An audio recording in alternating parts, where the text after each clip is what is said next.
Hello everyone. आज हम लोग आर्टिकल 12 का बहुत ही गहनता से अध्ययन करेंगे। इस तरह से पढ़ेंगे कि आपका कोई डाउट ही ना रह जाए। आइए देखते हैं। मनुष्य एक सामाजिक प्राणी है। उसमें विवेक, बुद्धि एवं सोचने की क्षमता है और यही क्षमता अन्य प्राणियों से मानव को श्रेष्ठ बनाती हैं। मानव अपनी इस क्षमता के द्वारा अपने गुणों, ज्ञान तथा प्रतिभा का विकास करके अपनी भौतिक, आध्यात्मिक तथा अन्य आवश्यकताओं की पूर्ति करता है। अतः उन परिस्थितियों को संरक्षण प्रदान करना आवश्यक हो जाता है जिनमें मनुष्य निर्भय होकर स्वयं का सर्वांगीण या बहुमुखी विकास करने के लिए स्वतंत्र हो। जब समाज के व्यक्ति आपस में संपर्क में आते हैं तो उनके द्वारा एक दूसरे के प्रति कुछ आभार, ऑब्लिगेशन उत्पन्न होते हैं। यही आभार अधिकार एवं कर्तव्य के रूप में जाने जाते हैं। विधि निर्माण करके मतलब कानून बनाकर इन आभारों अर्थात अधिकार एवं कर्तव्यों को एवं मनुष्य एवं समाज के बहुमुखी विकास को सुनिश्चित करने वाले अन्य नियमों को संरक्षण प्रदान किया जाता है। जो अधिकार मनुष्य को मानव होने के परिणाम स्वरूप प्राप्त होते हैं उन्हें मानव अधिकार कहते हैं। मुख्य बात यह है कि ये अधिकार जाति, लिंग, धर्म, मूल वंश, जन्म स्थान, निवास अथवा राष्ट्रीयता के भेदभाव के बिना सभी को समान रूप से प्राप्त होते हैं। हम मानवाधिकार इसलिए पढ़ रहे हैं क्योंकि आर्टिकल 12 जो है वो फंडामेंटल राइट के अगेंस्ट जो है हमें प्रोटेक्शन प्रदान करता है। तो फंडामेंटल राइट मूल अधिकार ही हैं, तो इसलिए मूल अधिकारों को थोड़ा जान लेना आवश्यक होगा। आइए देखते हैं।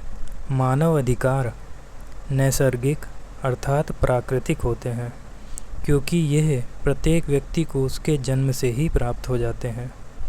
कोई भी व्यक्ति या सरकार इन अधिकारों को किसी व्यक्ति से छीन नहीं सकता क्योंकि मानव अधिकार किसी की देन नहीं है जो इन्हें वापस ले सके। सरकार या विधायिका द्वारा कुल मिलाकर इन मानव अधिकारों को मात्र परिभाषित और उनके अस्तित्व की पुष्टि की जाती है जिससे उन्हें संरक्षण प्रदान किया जा सके। इसके साथ ही कोई भी व्यक्ति स्वयं इन अधिकारों का परित्याग नहीं कर सकता, मतलब खुद से छोड़ नहीं सकता इन अधिकारों को, और ना ही किसी अन्य व्यक्ति को हस्तांतरित कर सकता है। मानवाधिकार व्यक्ति के लिए अनिवार्य हैं क्योंकि इनके बिना कोई भी व्यक्ति मनुष्य के रूप में ना तो अपने अस्तित्व को बनाए रख सकता है और ना ही अपना विकास कर सकता है। व्यक्ति को अपने विकास के लिए विभिन्न प्रकार के सामाजिक, आर्थिक, राजनैतिक, सांस्कृतिक तथा अन्य प्रकार के अधिकारों की आवश्यकता होती है। मानवाधिकार बिना किसी भेदभाव के सभी मनुष्यों के लिए इन अधिकारों की व्यवस्था करता है। मानवाधिकारों को मूल अधिकार, मौलिक अधिकार, आधारभूत अधिकार, अंतर्निहित अधिकार, प्राकृतिक या नैसर्गिक अधिकार, जन्मतः अधिकार, इंग्लिश में देख लीजिए fundamental rights, basic rights, inherent rights, natural rights, birth rights भी कहा जाता है। भारत में कुछ अति आवश्यक मानवाधिकारों को संविधान के भाग 3 में स्थान प्रदान किया गया है। उन्हें न्यायालय द्वारा प्रवर्तनीय बनाया गया है भाग 3 में स्थान प्रदान करके, तथा अन्य आवश्यक मानवाधिकारों को भाग 4 में स्थान प्रदान करके सरकार अथवा राज्य को इन मानवाधिकारों के लागू करने की दिशा में अपनी नीतियां बनाने और कार्य करने का निर्देश दिया गया है। तथा कुछ अन्य मानवाधिकार ऐसे भी हैं जिन्हें ना तो संविधान या किसी अन्य कानून में स्थान दिया गया है और ना ही न्यायपालिका द्वारा अपने निर्णयों में उनके प्रवर्तनीय होने की पुष्टि की गई है। मतलब मानवाधिकार एक बहुत ही बड़ा टर्म है, उसके अंदर बहुत सारे अधिकार आ जाते हैं। लेकिन हमारे संविधान में जिन मानवाधिकारों को सम्मिलित किया गया है वो बहुत ही महत्वपूर्ण हैं। कुछ जो है नागरिकों को अधिकार देते हैं और कुछ स्टेट या गवर्नमेंट पे ड्यूटी इम्पोज करते हैं, जिनको हम लोग नीति निर्देशक तत्व के नाम से जानते हैं, directive principles of state policy. अधिकार विकासशील और सभ्य समाज के अस्तित्व के प्रतीक होते हैं। ऐसे समाज में प्रत्येक व्यक्ति को प्राप्त अधिकार उसकी गरिमा, गौरव एवं विकास का द्योतक होता है, इंडिकेटर होता है। अधिकारों से व्यक्ति का न केवल शारीरिक, मानसिक एवं नैतिक विकास होता है, अपितु इनसे व्यक्ति को समाज में एक विशिष्ट स्थान भी प्राप्त होता है। जॉन लॉक ने व्यक्ति के 3 प्राकृतिक अधिकार बतलाए हैं: जीवन का अधिकार, स्वतंत्रता का अधिकार, संपत्ति का अधिकार। लॉक के अनुसार मनुष्य को ये तीनों अधिकार जन्म से ही प्राप्त हो जाते हैं। जैसे ही वो पैदा होता है वैसे ही ये तीनों प्राप्त हो जाते हैं उसे, तथा सरकार या राज्य का निर्माण इन अधिकारों की रक्षा के लिए किया जाता है। मतलब गवर्नमेंट जो होती है वो जैसे ही बच्चा पैदा हुआ उसके तीनों अधिकार ये आ गए और फिर उन अधिकारों की रक्षा करने के लिए ही गवर्नमेंट होती है। मतलब मूल अधिकारों की रक्षा करने के लिए ही गवर्नमेंट होती है, यही उसका मूल अधिकारों की रक्षा करना ही उसका परम कर्तव्य भी होता है।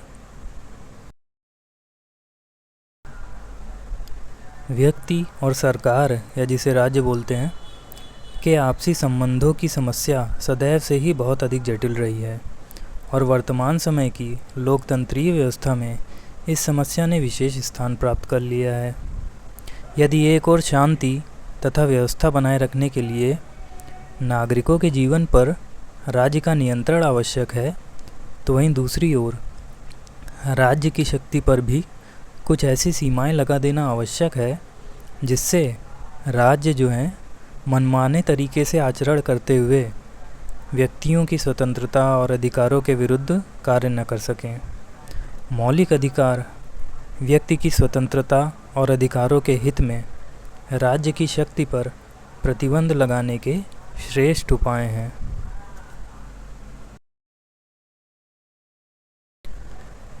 मौलिक अधिकार एक देश के राजनीतिक जीवन में एक दल विशेष की तानाशाही स्थापित होने से रोकने के लिए नितांत आवश्यक हैं।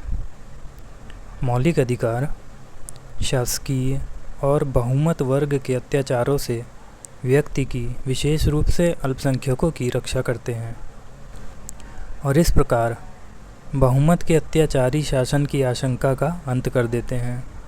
मौलिक अधिकारों का होना बहुमत मतलब जैसे एक पार्टी सत्ता में आ गई तो वो बहुमत की सत्ता होती है, बहुमत की सरकार होती है। तो वही कह रहा है कि बहुमत अगर आ गया, मान लीजिए एकदम फुल मेजॉरिटी से कोई सरकार आ गई, तो इसका मतलब ये नहीं कि कुछ भी कर दे।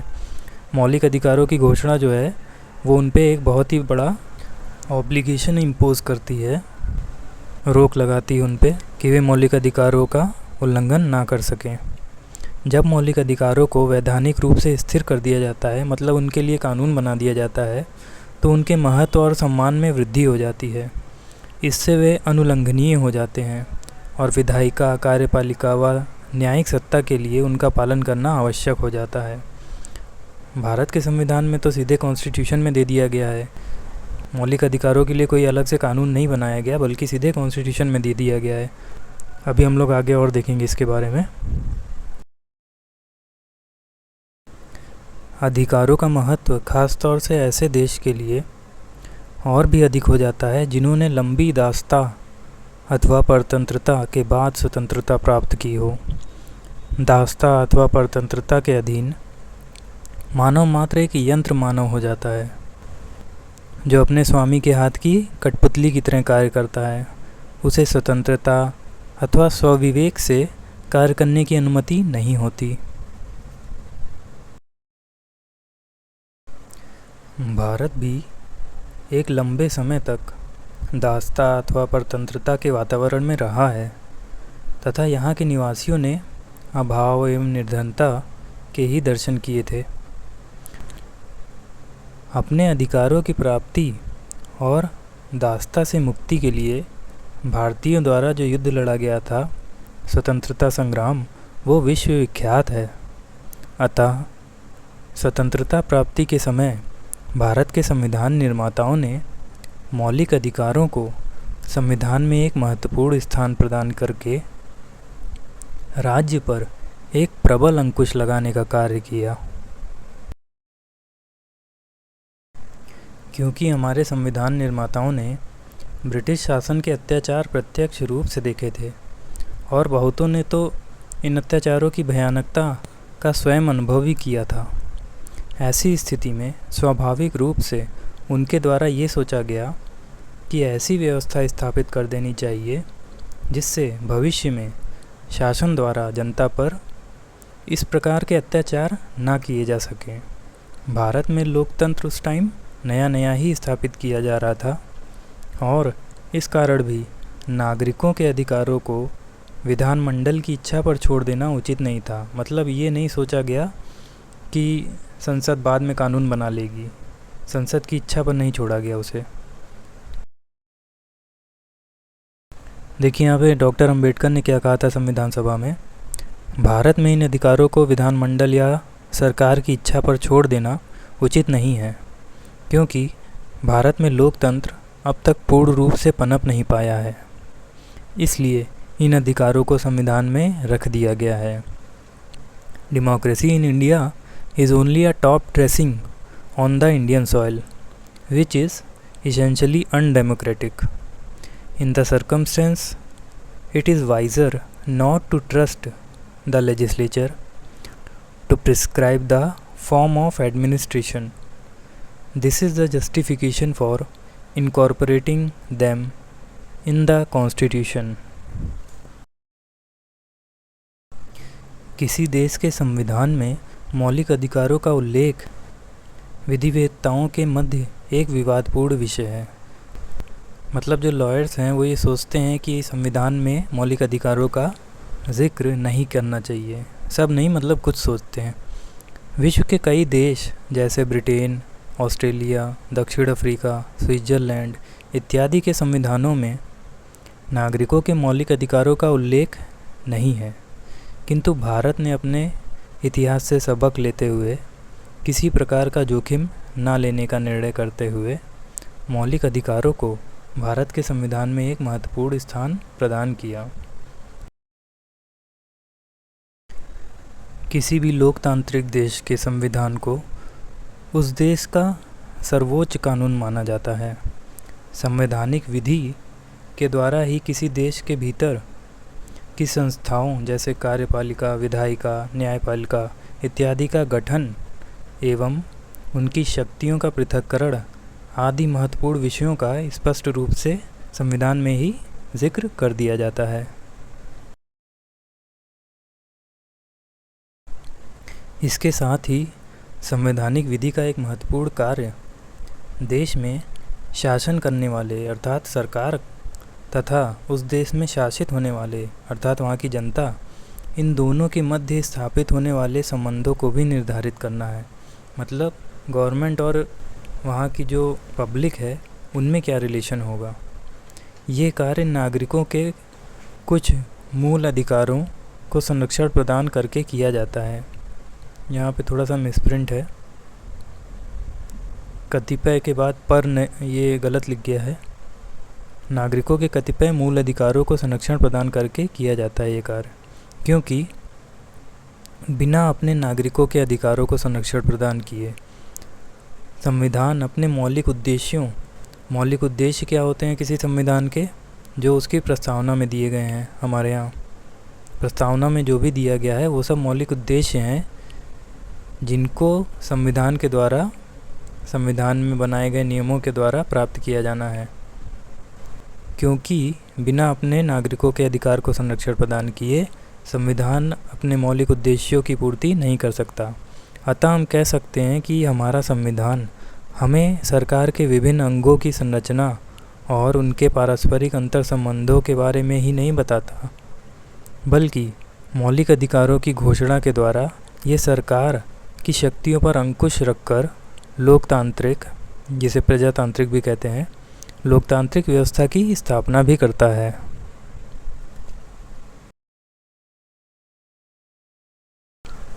भारतीय संविधान में जिन अधिकारों को सूचीबद्ध किया गया है उन्हें मौलिक अधिकारों की संज्ञा दी गई है।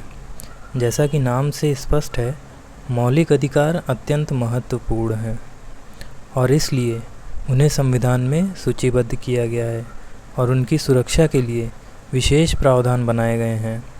संविधान स्वयं यह सुनिश्चित करता है कि सरकार भी उनका उल्लंघन ना कर सके। मौलिक अधिकार हमारे अन्य अधिकारों से अलग हैं। जहां साधारण कानूनी अधिकारों को सुरक्षा देने और लागू करने के लिए साधारण कानूनों का सहारा लिया जाता है, वहीं मौलिक अधिकारों की गारंटी और उनकी सुरक्षा स्वयं संविधान करता है। सामान्य अधिकारों को संसद कानून बनाकर परिवर्तित कर सकती है, लेकिन मौलिक अधिकारों में परिवर्तन के लिए संविधान का संशोधन करना पड़ता है।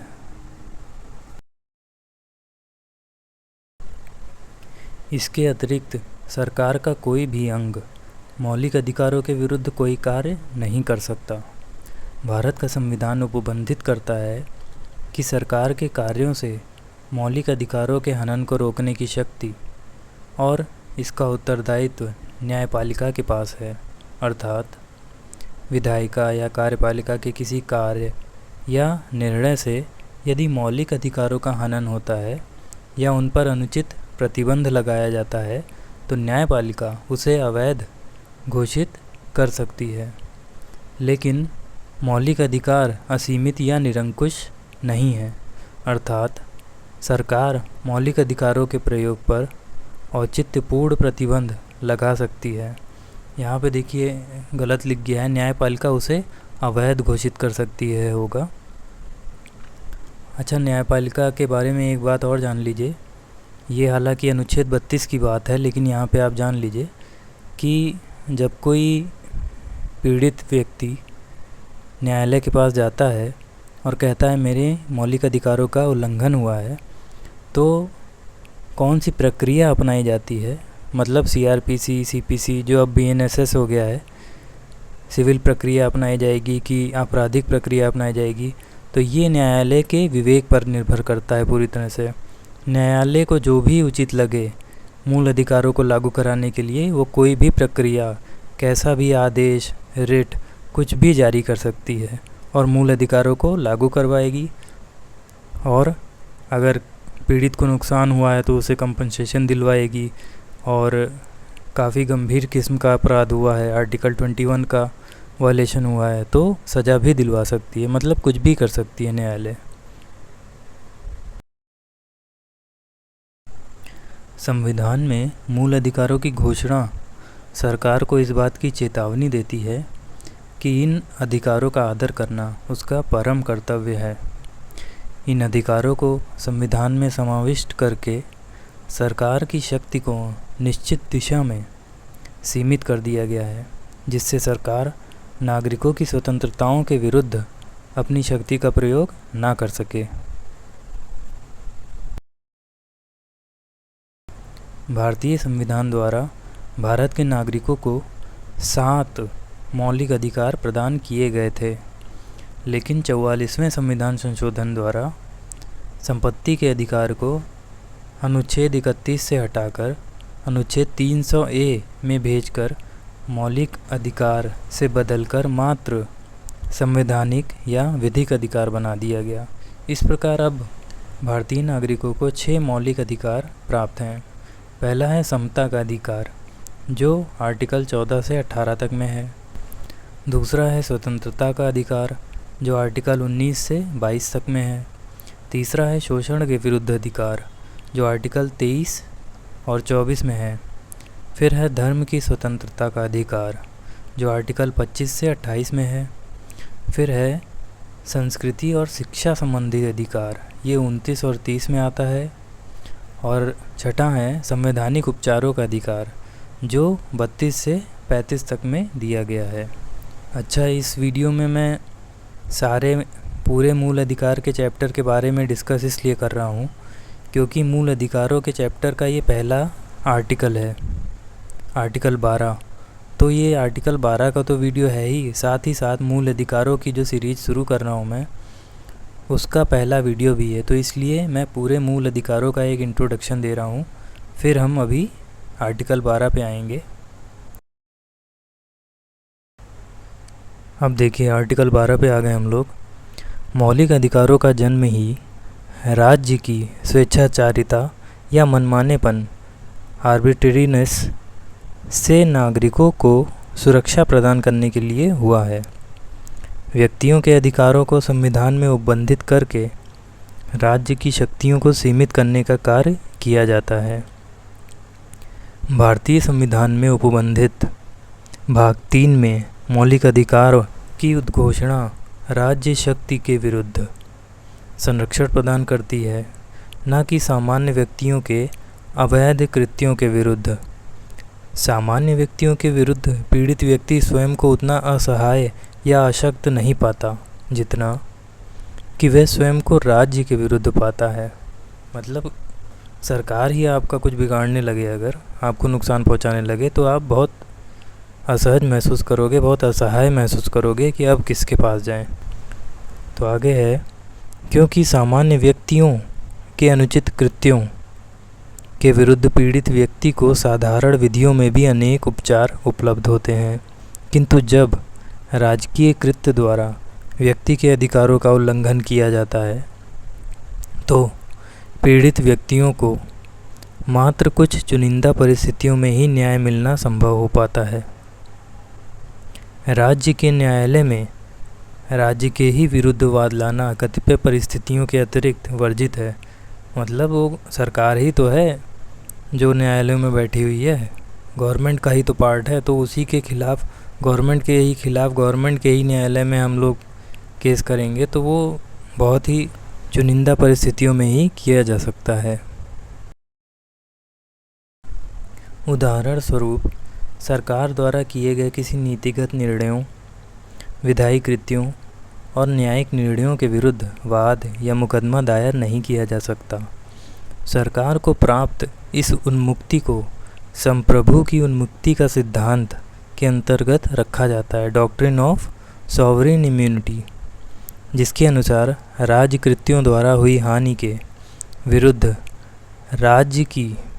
बिना राज्य की सहमति के न्यायालय में वाद नहीं लाया जा सकता की अवधारणा को अपनाया जाता है। इसलिए संविधान के भाग 3 में उपबंधित मौलिक अधिकारों में से यदि किसी का अतिक्रमण राज्य द्वारा किया जाता है तो पीड़ित व्यक्ति या पीड़ित व्यक्ति की तरफ से कोई अन्य व्यक्ति को यह अधिकार होता है कि वे राज्य के विरुद्ध बिना राज्य की पूर्वानुमति के उच्च न्यायालय या सर्वोच्च न्यायालय में शरण ले सकता है, याचिका दायर कर सकता है।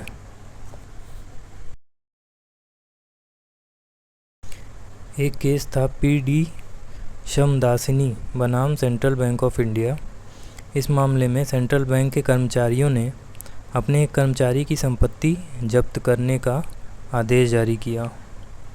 कर्मचारियों ने संविधान के अनुच्छेद 32 के अंतर्गत उच्चतम न्यायालय में एक याचिका प्रस्तुत की, जिसमें उसने कहा, जिसकी संपत्ति जब्त हुई थी, उसने कहा कि बैंक के कार्यों के फलस्वरूप वह अनुच्छेद 19 और 31 में दिए गए अपने संपत्ति के अधिकार से वंचित किया जा रहा है। अतः न्यायालय को समुचित लेख, रिट या आदेश जिसे कहते हैं, जारी करके बैंक को ऐसा करने से रोकना चाहिए। अब देखिए न्यायालय ने क्या कहा।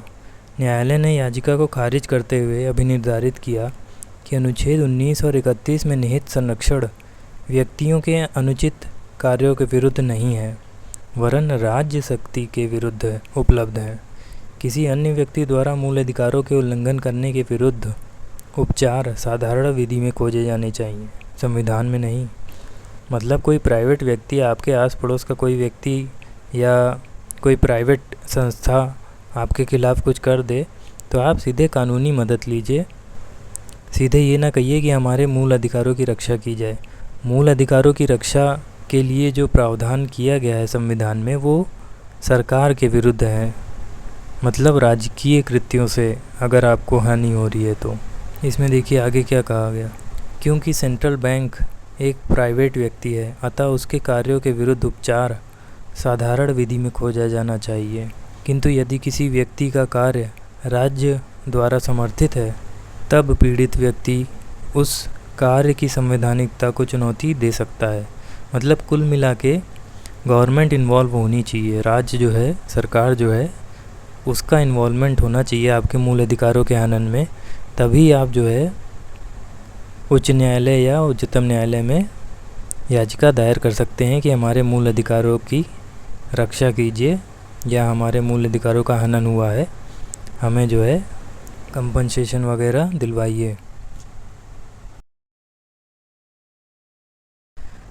भारत के संविधान के अनुच्छेद 12 में राज्य शब्द को परिभाषित किया गया है।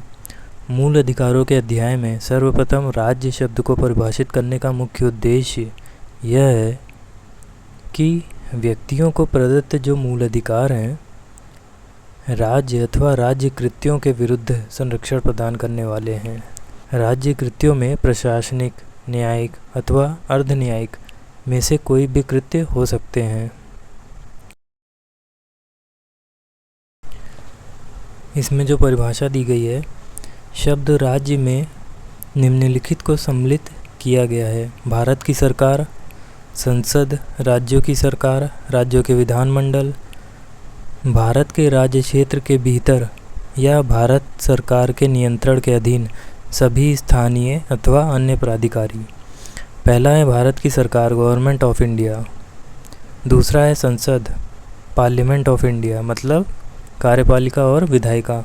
उसी तरह राज्य में भी राज्यों की सरकार, गवर्नमेंट ऑफ स्टेट्स, फिर है राज्यों के विधानमंडल, लेजिस्लेचर ऑफ स्टेट्स, कार्यपालिका और विधायिका।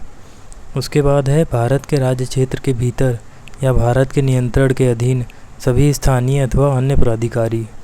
ये इसमें बहुत बड़ा टर्म है, ये इसको ही समझने में सबसे ज़्यादा दिक्कत होती है। तो अभी आज का पूरा वीडियो इसी में जाएगा कि स्थानीय और अन्य प्राधिकारी क्या होते हैं।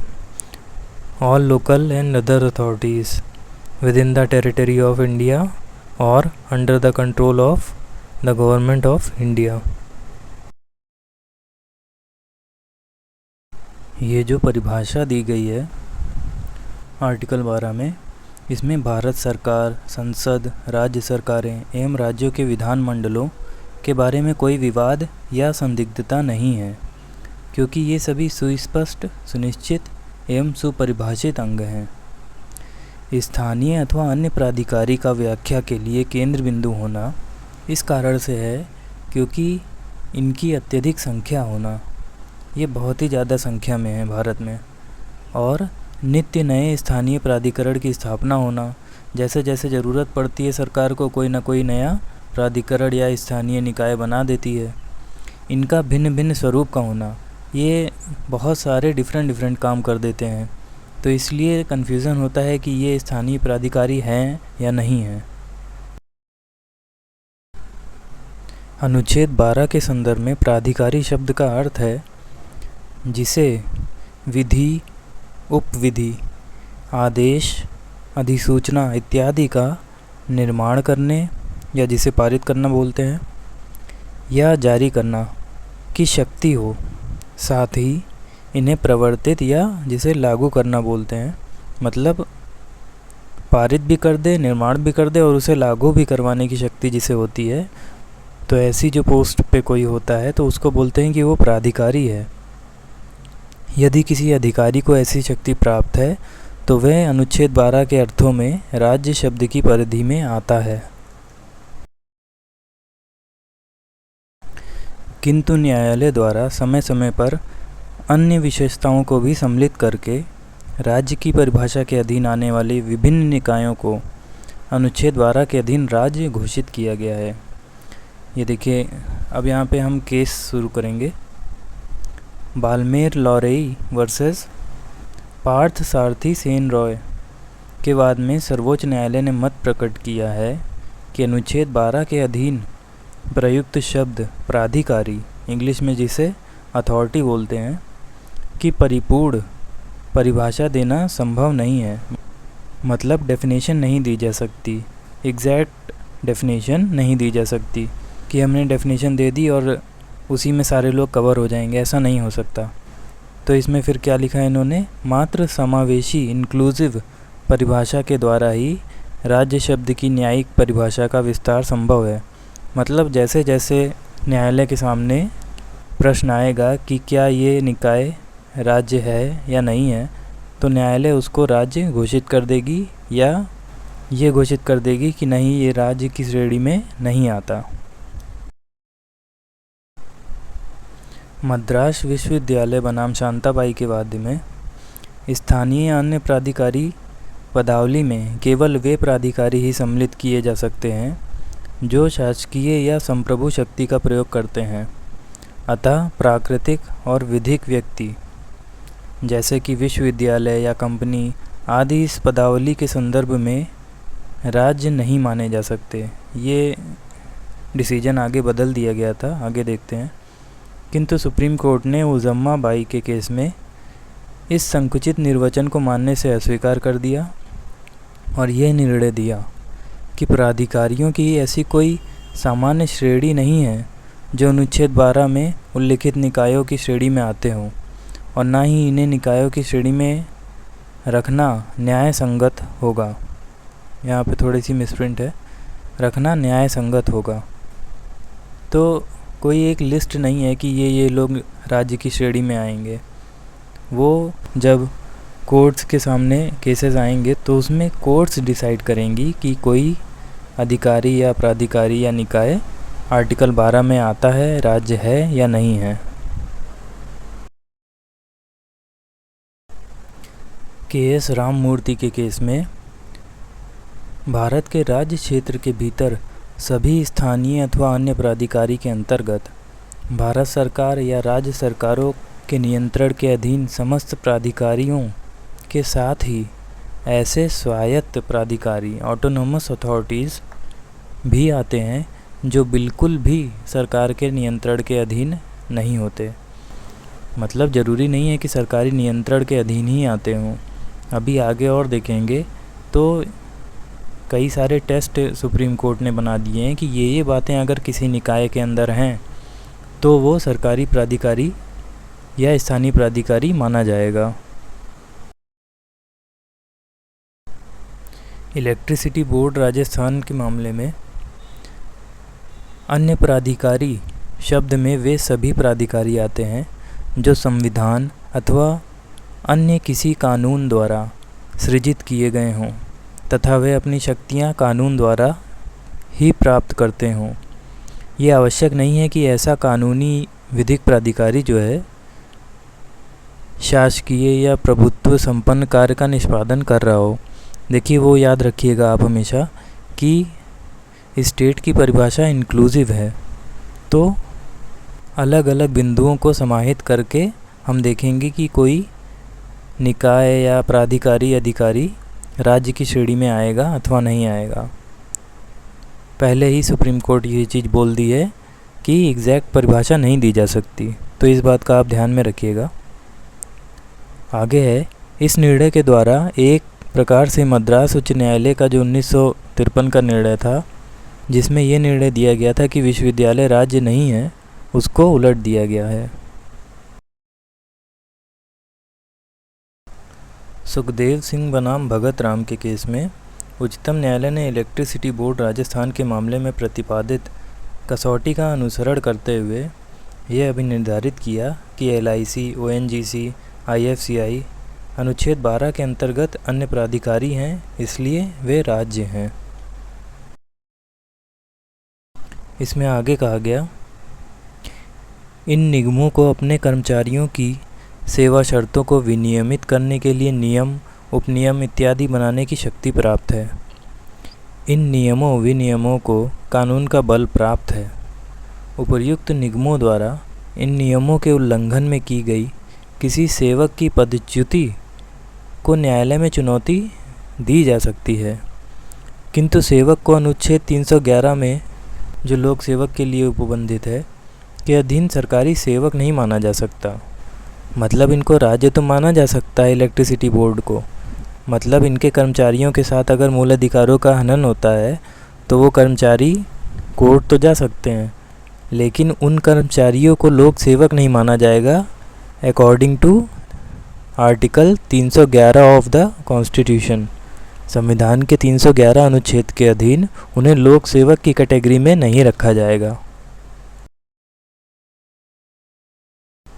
जस्टिस मैथ्यू ने मत व्यक्त किया है कि वे एक विस्तृत कसौटी के पक्ष में हैं, जिसके अनुसार यदि निगम या निकाय किसी सार्वजनिक महत्व के कार्य में लगा है और सरकार के कार्यों से अभिन्न रूप से संबंधित है, तो वे सरकार का अभिकर्ता या सहायक संस्थान, जिसे निकाय या परिकरण भी बोलते हैं, होगा और अनुच्छेद 12 के अंतर्गत राज्य होगा। मतलब एजेंट टाइप में अगर कोई निकाय कार्य कर रहा है, सरकार का एजेंट, तो वो भी जो है राज्य कहलाएगा। आगे लिखा है, राज्य एक अमूर्त संस्था है और ये केवल अपने अभिकरणों अथवा सहायक संस्थानों, निकायों के माध्यम से ही कार्य कर सकता है। The state is an abstract entity and it can act only through its agencies और instrumentalities. Instrumentality of government means subsidiary organ of government created for special purpose. Instrumentality या निकाय जिसे बोलते हैं, परिकरण जिसे बोलते हैं, जैसे रोड बनवाने के लिए कोई काम करवाना है और गवर्नमेंट ने किसी को ठेका दे दिया, तो वो एक स्पेशल पर्पज़ के लिए सरकारी काम हो रहा है, तो उसे बोलेंगे इंस्ट्रूमेंटैलिटी या परिकरण या निकाय बोलेंगे। तो इस तरह से जो काम करवाते हैं वो भी राज्य की श्रेणी में आ जाते हैं। तो कोर्ट ने बहुत ही ब्रॉड कर दिया है आर्टिकल 12 को कि कहीं से भी नागरिकों के मूल अधिकारों का हनन ना हो पाए सरकार के द्वारा, चाहे डायरेक्टली सरकार करे या इनडायरेक्टली, जैसे ठेके वगैरह पे दे दी तो ठेकेदार कोई गलत काम कर रहा है तो वो भी गवर्नमेंट के अंडर आ जाएगा और रिस्पॉन्सिबल ठहराया जा सकता है कोर्ट के द्वारा। अपने आधुनिकतम निर्णयों में उच्चतम न्यायालय ने न्यायाधिपति मैथ्यू द्वारा प्रतिपादित विस्तृत कसौटी को प्राथमिकता दी है और स्थानीय या अन्य प्राधिकारी शब्दावली के क्षेत्र को पर्याप्त विस्तृत कर दिया है। राज्य के कल्याणकारी स्वरूप को ध्यान में रखते हुए अनुच्छेद 12 में प्रयुक्त अन्य प्राधिकारी शब्दावली के क्षेत्र को विस्तृत करना उचित ही है, क्योंकि अब राज्य जो है मानव जीवन के हर पहलू में प्रवेश कर गया है और ऐसे अभिकरणों के माध्यम से कार्य कर रहा है जो ना तो संविधान और ना ही किसी अधिनियम द्वारा सीधे स्थापित किए गए हैं या बनाए गए हैं। रमन्ना दयाराम शेट्टी बनाम एयरपोर्ट अथॉरिटी ऑफ इंडिया। इस मामले में जस्टिस PN भगवती ने न्यायाधिपति मैथ्यू द्वारा प्रतिपादित कसौटी की पुष्टि की और ये अभिनिर्धारित किया कि एक विधिक व्यक्ति, जैसे कि एक कानूनी निगम, सरकारी कंपनी या रजिस्टर्ड सोसाइटी, सरकार की अभिकर्ता अथवा सहायक संस्था, निकाय या परिकरण जिसे कहते हैं, है और अनुच्छेद 12 में प्रयुक्त स्थानीय या अन्य प्राधिकारी शब्दावली के अंतर्गत राज्य है। मतलब इन्होंने क्या कहा कि एक सरकारी कंपनी और रजिस्टर्ड सोसाइटी जो सरकार की अभिकर्ता है उसको जो है आर्टिकल 12 में राज्य माना। इस मामले में ये निर्णय दिया गया कि इंटरनेशनल एयरपोर्ट अथॉरिटी एक्ट 1971 के अधीन स्थापित इंटरनेशनल एयरपोर्ट अथॉरिटी अनुच्छेद 12 में राज्य शब्द के अंतर्गत आता है। इसके बोर्ड के सदस्यों की नियुक्ति केंद्र सरकार करती है तथा वही उन्हें पदच्युत करती है। इसकी संपूर्ण पूंजी सरकार देती है ये संस्था नीति निर्धारण में ही नहीं बल्कि अपने कार्यों के संपादन में भी केंद्रीय सरकार के अधीन थी। कोई संवैधानिक या कानूनी प्राधिकारी अनुच्छेद 12 के अधीन प्रयुक्त शब्दावली अन्य प्राधिकारी के अंतर्गत आएगा यदि उसे किसी अन्य व्यक्ति पर बाध्यकारी निर्देशों बाइंडिंग डायरेक्शंस को जारी करने की कानूनी शक्ति प्रदान की गई है तथा जिसकी अवज्ञा होने पर उस व्यक्ति को जिसने ऐसे निर्देशों का उल्लंघन किया है दंडिक परिणाम भुगतने पड़ सकते हैं, अथवा यदि उसे विधि या कानून के द्वारा संप्रभु या स्वायत्त शक्ति प्राप्त है उस विधि कानून के लिए नियमों और विनियमों का निर्माण करने के संबंध में। मतलब अगर ऐसा प्राधिकारी है कि जो कानून के द्वारा बनाया गया है और वो कानून के लिए रूल्स एंड रेगुलेशंस भी बना सकता है तो ऐसे प्राधिकारी को राज्य माना जाएगा।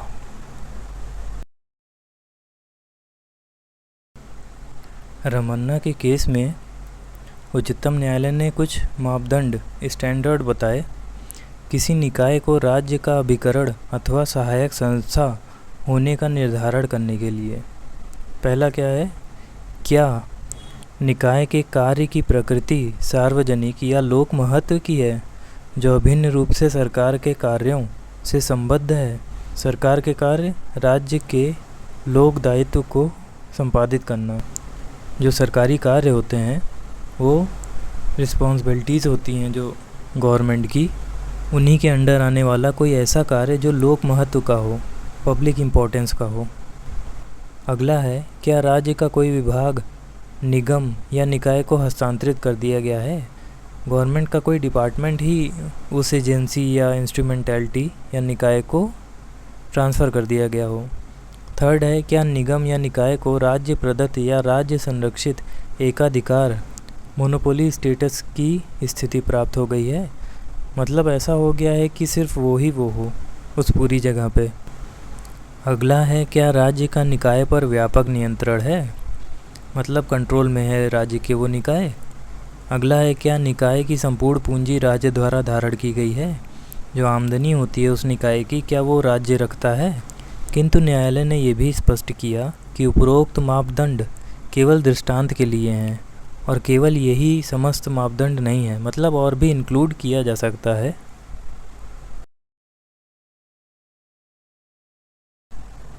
इसके बाद अगला केस है Som Prakash versus union of India. Airport authority के वाद के निर्णय का अनुसरण करते हुए इस वाद में न्यायमूर्ति कृष्णा अय्यर ने 5 परीक्षणों 5 टेस्ट्स का उल्लेख किया जिनके द्वारा सरकार के अभिकरण या सहायक निकाय का निर्धारण किया जा सकता है। पहला है, मुख्य वित्तीय स्रोत राज्य के वित्तीय संसाधन होना, मतलब मुख्य आय का स्रोत जो है वो राज्य से प्राप्त हो, राज्य उसको फंडिंग वगैरह देती हो।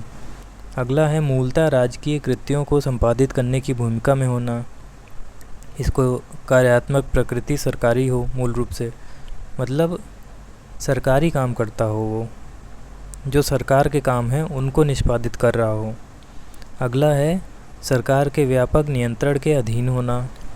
अगला है, सरकार द्वारा उन कार्यों का पूर्व में किया जाना जिन कार्यों को निकाय को हस्तांतरित कर दिया गया है। गवर्नमेंट ही पहले ऐसे काम करती थी, बाद में किसी एजेंसी वगैरह को दे दिया कि अब तुम करो। अगला है, जिनमें प्राधिकार अथवा समादेश के तत्व विद्यमान हो, मतलब अथॉरिटी और कमांड की पोजीशन में हो वो, मतलब किसी को निर्देश वगैरह दे सके या नियम वगैरह बना सकने की हैसियत में हो। अगला केस है अजय हसिया वर्सेस खालिद मुजीब। उच्चतम न्यायालय ने अभी निर्धारित किया कि किसी निकाय का राज्य का अभिकर्ता या सहायक निकाय होने की कसौटी किसी विधि कानून के द्वारा या किसी विधि कानून के अधीन जन्म होना नहीं होता। मतलब इसमें ये कह दिया गया कि ज़रूरी नहीं है किसी कानून के द्वारा उसे बनाया गया हो। उसके आगे बोला इन्होंने, किसी विधिक या न्यायिक व्यक्ति का जन्म कैसे हुआ के स्थान पर उस विधिक या न्यायिक व्यक्ति को किस उद्देश्य से अर्थात किस कार्य के संपादन हेतु जन्म दिया गया है, ये इम्पॉर्टेंट है। मतलब ज़रूरी नहीं है कानून के ज़रिए उसे बनाया गया हो, बिना कानून के ज़रिए भी बनाया जा सकता है। बस मेन चीज़ ये देखनी है कि वो काम किस प्रकृति का कर रहा है, किस उद्देश्य के लिए उसे बनाया गया है। इसमें आगे कहा गया, निकाय कानून द्वारा निर्मित एक कानूनी निकाय हो सकता है, या फिर कोई सरकारी कंपनी हो सकता है, या फिर कोई कंपनी हो सकती है जिसे कंपनी अधिनियम 1956 के अधीन बनाया गया हो, या फिर कोई ऐसी समिति या संस्था जो सोसाइटी रजिस्ट्रेशन अधिनियम 1860 के अधीन रजिस्टर्ड हो, या इसी प्रकार के किसी अन्य अधिनियम के अधीन पंजीकृत हुई हो। इनमें से कोई भी हो सकती है। इस केस में उच्चतम न्यायालय ने एयरपोर्ट अथॉरिटी के बाद में दिए गए जो परीक्षण थे को पुनः कंसोलिडेट समेकित करने का कार्य किया। पहला देखिए, ये स्पष्ट है कि यदि किसी निकाय की संपूर्ण पूंजी सरकार के अधीन है अर्थात सरकार द्वारा धारण की गई है, तो ऐसा निकाय सरकार का अभिकरण या सहायक संस्था होगा। अगला है, यदि किसी निकाय के संपूर्ण खर्च के लिए वित्तीय सहायता राज्य द्वारा प्रदान की जाती है तो भी वह आर्टिकल 12 में राज्य होगा। अगला है, यदि किसी निकाय द्वारा एकाधिकार की स्थिति धारित की जाती है जो राज्य प्रदत्त या राज्य द्वारा संरक्षित है तो भी वह 12 के अंदर राज्य होगा। निकाय का सरकार के व्यापक नियंत्रण के अधीन होना। अगला है, यदि निकाय के कार्य लोक महत्व के हैं और जो सरकार के कार्यों से अभिन्न रूप से जुड़े हुए हैं, संबद्ध हैं। अगला है, यदि राज्य का कोई विभाग निकाय को हस्तांतरित कर दिया गया है। तो ये सारे टेस्ट जो है अजय हसिया के केस में फिर से कंसोलिडेट किया सुप्रीम कोर्ट ने। अगला केस है MC Mehta versus union of India. इस वाद में अभिनिर्धारित किया गया कि सर्वोच्च न्यायालय द्वारा अनुच्छेद 12 के दायरे को बढ़ाना लोक चेतना और मानवाधिकारों को सम्मान देने की भावना की नवीनता को आत्मसात कराने के लिए किया गया है। इसके विस्तार का उद्देश्य निकाय के निर्माण के पीछे के कारणों को नष्ट करना नहीं है, बल्कि मानवाधिकारों के आदर्शों का प्रोत्साहन करना है। मतलब इसमें ये कहा गया कि किसी निकाय को क्यों बनाया गया है, उन उद्देश्यों को ध्वस्त करना नहीं है इसका उद्देश्य, जो आर्टिकल 12 में सबको समाहित करते चले आ रहे हैं। इसका उद्देश्य मेन चीज़ ये है कि मानवाधिकारों की ज़्यादा से ज़्यादा पुख्ता तौर पे रक्षा की जा सके।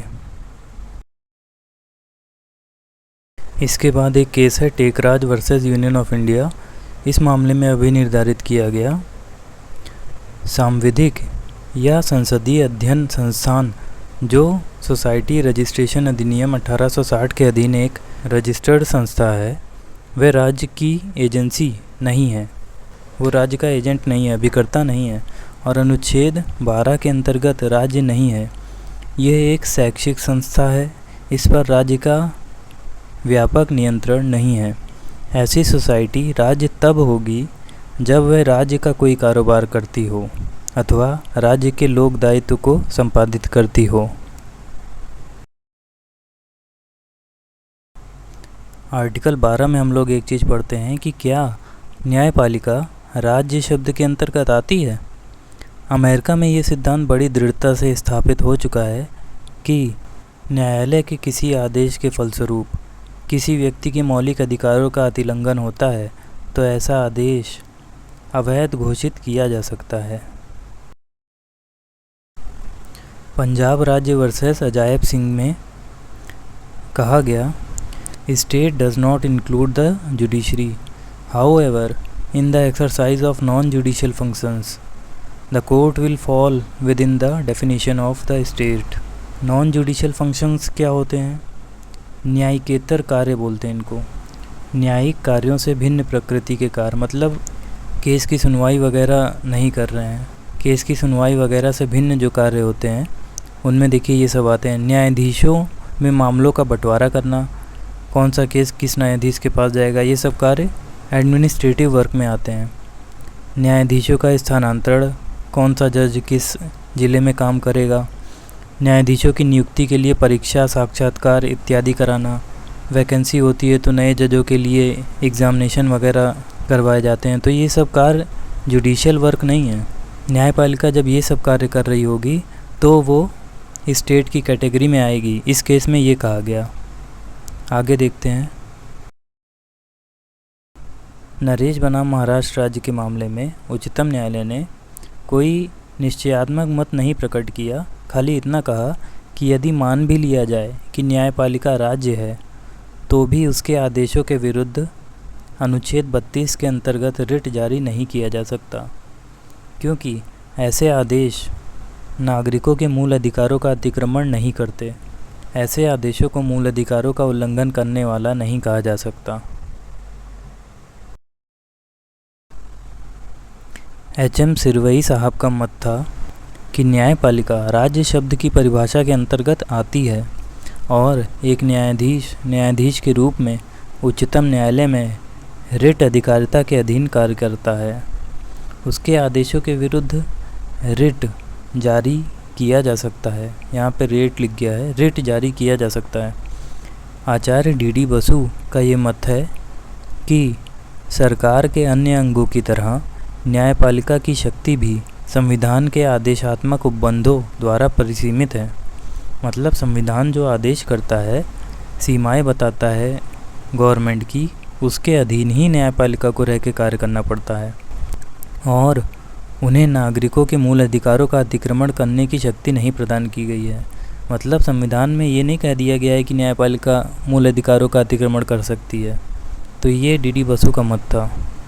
अर्थात वो भी यही कहना चाहते थे कि न्यायपालिका के विरुद्ध भी मूल अधिकारों के अतिक्रमण होने पे उनको राज्य माना जा सकता है। मतलब उनके अगेंस्ट भी केस किया जा सकता है, याचिका डाली जा सकती है।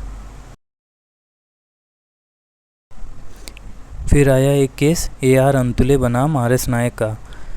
इसमें कहा गया, न्यायालय ऐसे आदेश या निर्देश नहीं दे सकता जो नागरिकों के मूल अधिकारों का उल्लंघन करते हों। अनुच्छेद 12 के यहाँ 3 लिख गया है, अधीन राज्य शब्द में न्यायपालिका को भी सम्मिलित किया जा सकता है। The court could not pass an order और issue direction which would be violative of fundamental rights.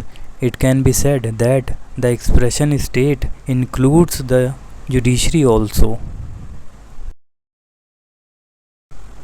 इसके बाद एक केस है स्टेट ऑफ बिहार वर्सेस बाल मुकुंद। इसमें कहा गया, the high court is an authority with in the meaning of article 12 of the constitution. मतलब इसमें साफ साफ बोल ही दिया गया कि हाई कोर्ट जो है वो आर्टिकल 12 के अधीन राज्य है। देखिए, भविष्य में भी न्यायपालिका को आर्टिकल 12 में समाहित करने की पूरी उम्मीद है। उदाहरण स्वरूप, न्यायपालिका किसी को उसकी जाति, लिंग, धर्म के आधार पर न्यायालय में आने से मना नहीं कर सकता। ये मौलिक अधिकारों का उल्लंघन होगा। ये मैंने उदाहरण दिया है। कहने का मतलब है कि न्यायपालिका मौलिक अधिकारों का उल्लंघन नहीं कर सकती और भविष्य में ऐसा हो जाएगा कि आर्टिकल 12 के अंदर न्यायपालिका को भी समाहित किया जाएगा।